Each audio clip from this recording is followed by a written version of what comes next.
siang anak-anak. Siang, Pak. Hari ini kita belajar kata dan kalimat. Ada yang tahu seperti apa itu kata dan kalimat? Tidak ada, Pak. Jadi gini anak-anak, kelas kata adalah pengelompokan kata dalam bahasa Indonesia berfungsi dan perilakunya dalam frasa maupun kalimat. Dalam tata bahasa Indonesia, kelas kata dibagi menjadi beberapa kategori. Jenis-jenis kelas kata utama yaitu ada kata nomina yang menyatakan benda seperti rumah. Terus dilanjut kata verba, kata kerja. Kata kerja sendiri menyatakan suatu pekerjaan, misalnya tidur. Dilanjut kata ketiga yaitu adjektiva, yaitu kata sifat. Kata sifat yang berfungsi menyatakan suatu sifat, contohnya bersih. Nah, itu kan tadi kan contoh dari kata adjektiva atau kata sifat. Selanjutnya yaitu ada kata adverbial, yaitu kata keterangan, menjelaskan verba, adjektiva atau seluruh kalimat. Contohnya yaitu di sini sangat, cepat, besok atau di sini.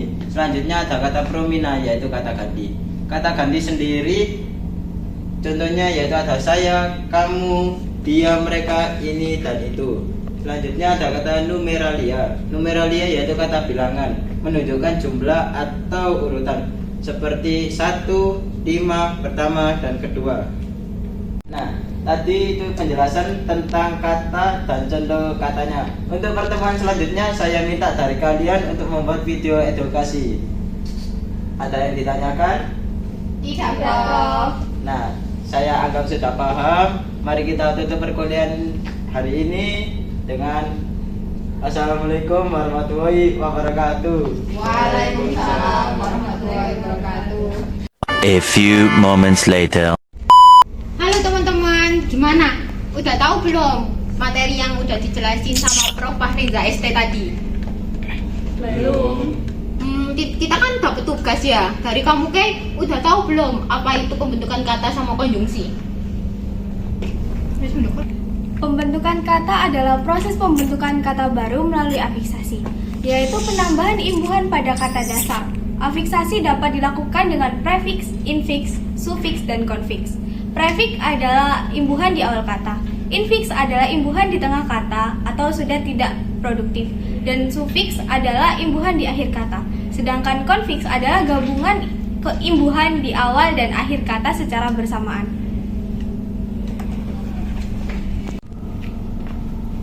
Konjungsi adalah kata hubung yang menghubungkan antar kata, klausa, frasa, dan kalimat. Nah, konjungsi itu dibagi menjadi dua macam, yakni konjungsi intrakalimat dan konjungsi antar kalimat. Konjungsi intrakalimat dibagi menjadi dua, yakni konjungsi koordinatif atau setara dan konjungsi subordinatif, yakni bertingkat. Nah, selanjutnya yakni konjungsi antar kalimat.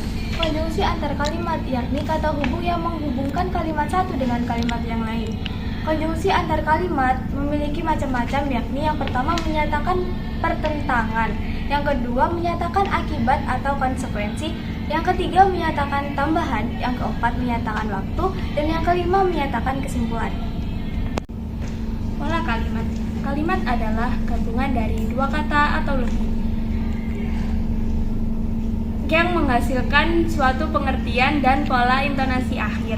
Kalimat juga dibedakan berdasarkan jenis dan fungsinya. Nah, unsur-unsur dalam kalimat yaitu ada subjek, objek, predikat, dan keterangan. Perbedaan kalimat sederhana dan kalimat luas yaitu jika kalimat sederhana hanya memiliki satu ide pokok.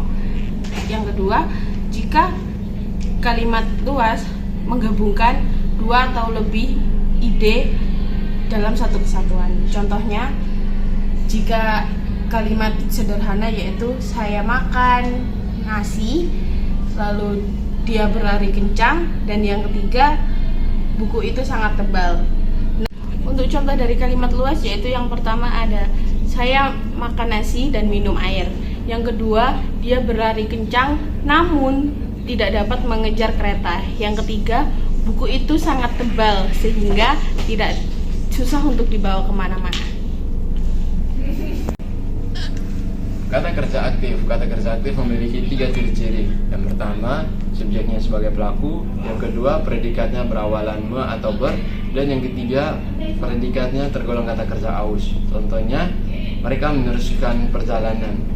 Lalu kata kerja pasif ada 3 ciri-cirinya. Yang pertama, subjeknya sebagai penderita. Yang kedua, predikatnya berawalan kata me, di atau terkan. Lalu yang ketiga, predikatnya tergolong predikat personal. Contohnya, mobil itu tertabrak kereta karena tidak mengindahkan aturan lalu lintas. Selanjutnya kita berlanjut ke materi kalimat analitis dan kalimat sintetis. Nah, apa sih kalimat analitis itu? Kalimat analitis atau biasa disebut deduktif adalah kalimat yang dimulai dari pernyataan yang bersifat umum terlebih dahulu, kemudian ditarik kesimpulan menjadi pernyataan umum. Pola pikir ini dari khusus ke umum. Nah, contohnya semua makhluk hidup membutuhkan air, termasuk manusia. Yang kedua yaitu kalimat sintetif atau biasa disebut dengan induktif, adalah kalimat yang dimulai dari uraian atau contoh-contoh yang bersifat khusus terlebih dahulu, kemudian ditarik kesimpulan menjadi pernyataan umum. Pola pikir ini dari khusus ke umum. Nah, contoh kalimat sintetis yaitu manusia, hewan, dan tumbuhan membutuhkan air. Jadi semua makhluk hidup membutuhkan air. Itulah penjelasan definisi kata dan kalimat dari kelompok kami. Siti makan ketupat. Semoga video kami bermanfaat. Terima kasih. Anton lari maraton. One is the loneliest number that you'll ever do. Two can be as bad as one. It's the loneliest number since the number one. One is the loneliest number that you'll